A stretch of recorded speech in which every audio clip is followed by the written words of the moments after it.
Hello, everybody, and welcome to the Evan Witt Podcast. And I am here today to talk to you about the Green Bay Packers 17-9 victory over the Seattle Seahawks.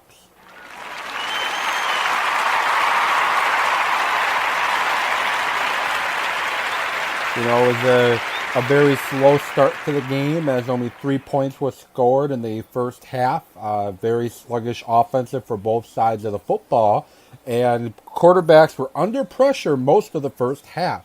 Rodgers got sacked 4 times. Wilson got sacked multiple times as well. And the Packers, though, able to come out in the second half with the help of a Mike Daniels strip sack and Kyle Fracco's recovery, were able to score 14 in the third quarter in order to get a 14-6 lead going into the fourth quarter, where they ended up holding off to win 17-9. Offensively in the game, Aaron Rodgers, a little rough start, but ended with 28 for 42 for 311 yards and a touchdown. He did have a very bad interception on that opening drive, where he threw it right to defensive lineman for the Seattle Seahawks, Jones, threw it right to him, and he took it in for what thought was to be a touchdown, but two penalties, a block in the back and a unsportsmanlike conduct, which it resulted in the ejection of Lane, cornerback for Seattle, took it back, and the Packers were able to force a Seattle punt. Now, some criticism on the penalties. I think both penalties were warranted, and I don't think Lane should have been thrown out of the game. However, the penalty on him was warranted, and you can't ever push somebody in the back. They're going to call it, especially if it's a quarterback. It doesn't matter how soft it appears. They will call it every time. Offensively in the second half, Packers got it going a little bit. Ty Montgomery, 19 carries in the game and only had 54 yards, but he did have a touchdown. And, just that 19 of 54 was able to have enough balance to allow the play action to work. And the Packers get a 32-yard touchdown pass to Jordy Nelson offensively on a broken play. The Seattle gets caught with 12 men on the field. So free play, Rodgers hits Nelson, beautiful throw, beautiful catch, and beautiful touchdown overall. And the Packers ended up getting that win, that touchdown there. Randall Cobb, who a lot of people, myself included, was thinking that the Packers should part ways with him, had 9 catches for 85 yards.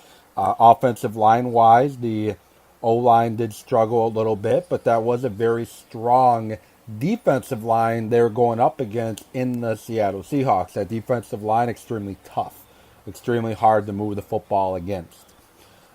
Defensively, Green Bay played a great game. Denarius Randall with 6 tackles. Mike Daniels, probably the defensive player of the game, 5 tackles, a sack and a half. And Nick Perry with 3 total tackles, 2 assisted and a sack and a half, and the 3 sacks on Russell Wilson. Clay Matthews was making plays all over the field and didn't really get any game-changing plays, but he was being a little bit disruptive. And the Packers defensively played in the nitro package most of the game. The 3 safety set that they were talking about all summer long, you have Clinton Dix and Bryce back deep, and Morgan Burnett playing towards the line of scrimmage as playing more as a linebacker. And Blake Martinez, Jake Ryan had pretty strong games. Kenny Clark, extremely disruptive up the middle. But overall, when you had Mike Daniels playing like he was, playing like a beast, dominating Seattle's offensive line, it opens everybody else up defensively. Everybody else defensively is able to make plays, like Nick Perry did, and like Matthews, Martinez, Ryan. They're able to make plays. And Daniels needs to play like that moving forward. And the Packers didn't use Mike Daniels a lot as a pass rusher last season. With the loss of Julius Peppers this offseason and Dayton Jones, Mike Daniels is going to probably be on the field a lot during passing downs, being that pass rusher. If he can do what he did on Sunday moving forward, you're going to want to keep him on the field. You're not going to want to take him off the field. So I liked what the Packers defense did. I liked the aggressiveness that the Packers defense showed. I didn't like the stupid penalty by Randall Cobb. I'm okay with the penalty by Martellus Bennett. But I like the attitude overall this team played with. They were playing with an attitude. And that's how they have to play. They got punched in the mouth too many times last year. Too many times the team would punch them in the mouth and they wouldn't know how to respond. Today, Sunday, they did the punching. And hopefully that's a trait that can continue on moving forward this season. And let's tip your hat to Vogel, the punter, the rookie free agent punter. He had 5 punts, one inside the 20, long at 57, 42.4 average. And the thing is, his hang time was good. They didn't really get any good returns on them. They had 1 punt return for 7 yards. That's all Seattle had. He was punting extremely well. And the other key, third down efficiency. Seattle 3 of 12 for 25 yards. And they were in the red zone twice and couldn't score touchdowns. So, extremely impressed with this Packer defense. Extremely okay. Pretty impressed with the Packer offense. The offense will get better. The defense played lights out. And overall, happy about this Packer win. Game balls, I will go to Randall Cobb. I will go to Mike Daniels for my game balls and Vogel. Those would be my 3 game balls.